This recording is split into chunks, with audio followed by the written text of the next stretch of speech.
All right, welcome back to the #1 Cochran Sports Showdown. We're going to continue the Penguins conversation and a couple guys that we want to talk about. We're going to talk about 4 guys. The first 2, Derek Brassard and Phil Kessel. No doubt these guys have to play better. They brought Derek Brassard here to score goals. He hasn't done that, Pony.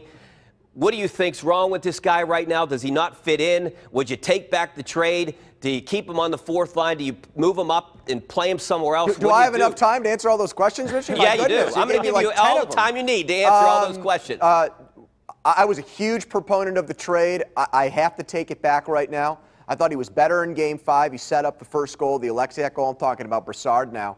But I'd rather have Cole, given their struggles on defense, than him, especially now that he's minimized down and he's moved down in the lineup and he's got more of a 4th-line role. Look, I was sold a bill of goods on this guy that he was a big-game performer. Only Malkin and Crosby having more points in the Eastern Conference playoffs the last 5 years. So it's put up or shut up time. I don't want to hear anymore that the Ottawa transition is weighing him down. It's been 20-plus games, so he's got to get it done starting tomorrow night. Yeah, I'm with you there, Andrew. I was a big fan of the trade. I wanted it. This is the guy I thought the Penguins should target, and they did. I think the Ottawa thing has been a factor. It is time to get over it. Maybe he's this year's version, unfortunately, of James Neal, where he's just going to stink his first year and then he's good after that. Or, you know, look back to when Marian Hossa got here. It took about a series and a half for him to get going, or at least one series before he really got going. That time is now for Derek Brassard. He's not playing with Sidney Crosby or anything like that, as Hossa was, but they're counting on, they need some depth scoring. They need somebody to click besides Gensel, Hornquist, and Sidney Crosby, and why not him, why not now? Tim, that's one of the reasons I suggested having him center your 3rd line, just because it's not going to get much better with Connor Sherry and Tom Kuhnhackl. No offense to those guys, but you have to put him with guys that are going to help him. Maybe Brian Rust, maybe Phil Kessel. Not exactly sure the combination, but I know it's not Connor Sherry and Tom Kuhnhackl. Well, then Sherry's, I mean, the contract there is a joke then, right, Jason?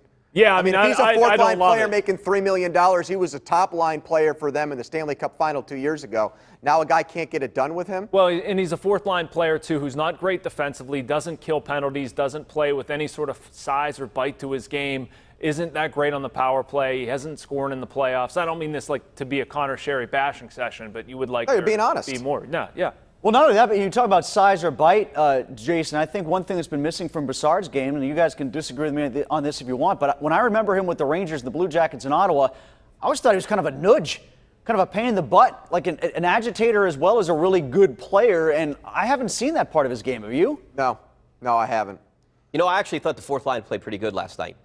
He's been better as a 4th-line guy than a 3rd-line guy for some reason. Like that 4th-line shift was the shift of the playoffs. 2 other names I'm going to throw at you, Tim. Matt Murray and Chris Letang. Chris Letang loses his head at times, but I haven't seen the Matt Murray that I've seen in the last 2 playoff runs. No, I'm with you there, and we were talking a little bit about this before the break and even before we got on the set tonight. When it comes to Murray, everybody wants to focus on just his glove hand.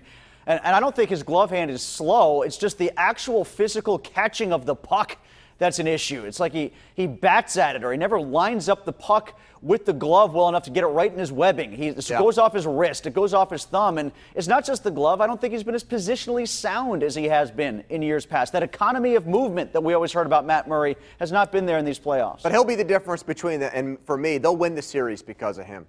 I firmly believe that we've seen, you know, Matt timely save Murray has gone someplace else. We didn't see that guy on Saturday night. I know the defensive breakdowns. We had 2 opportunities to keep that score where it was, and he failed both times. One of the things. Okay, but I do think in Game 6 we're going to see a guy that looks more like last year's Stanley Cup Final Murray.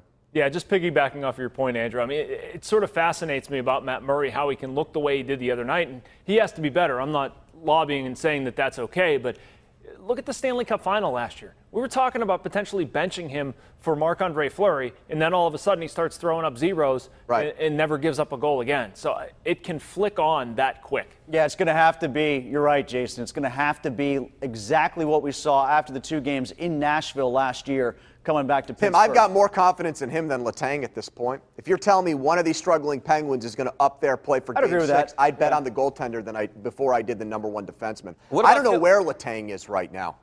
What about Phil Kessel?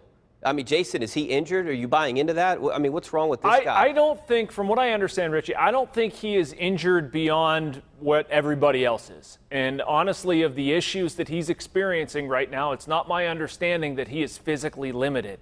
It's more of a confidence thing, feeling the game, line mates, doesn't feel like he can get his shot off, which it sort of manifests itself when you watch Phil and he's so hesitant. And that's what happened on the turnover with TJ Oshie. He's just not being as assertive as he used to. So, again, I'm not saying he's 100% healthy. I think he's dinged up. But is that the reason he's playing as poorly as he is right now? I don't think so. And you know what lended some credibility to that point that you're making there, Jason, is after Game 3, remember when Mike Sullivan said words to the effect of, we sat Phil down and had a conversation about his game? Yep. Like, that's not a coach who's trying to stick up for a player who's hurt and trying to play through it. That's him more or less admitting that there's some elements to his game that are beyond, well, he's just hurt and not at 100%. All right, now it's time to let's go around the horn and talk about this week's Smooth Move. Brought to you by Pittsburgh's largest supplier of the smoothest granite marble quartz countertops, and that is Armina Stone. Let's go out to Tim. What is your move of the week this week? Well, it's you, Richie. I mean, for a media member like yourself to have the guts, the intestinal fortitude, the moxie to go out on a limb and tweet that Sidney Crosby was going to score a goal, I mean, that's impressive. It happened literally. That's impressive. Bravo. That is bold, well Richie. done, Richie. Because Thanks. he was retaping his stick, that's why Sidney Crosby was going to score. My hat's off to you. Bold. Smooth What's move. next, Richie? Evgeny Malkin for Game 6 point? Is that tomorrow night's prediction? Okay. Ovechkin might have a point in Game 6, maybe. My smooth move belongs to, I'm going to go Braden Point of the Tampa Bay Lightning. One night, he's watching his teammates get licked, literally, and then he goes out in Game 6 points in the series. Tampa Bay's on to the conference finals, and they got past the Marchand incident. I'm staying hockey here. I'm going to go with Mike Sullivan for his fake out, and I believe it was Game 4 that Carl Hagelin returned. Carl Hagelin never comes into the room. Sullivan doesn't really give his lines, keeps everybody in suspense all day long. Carl Hagelin comes back. So nice job, Mike.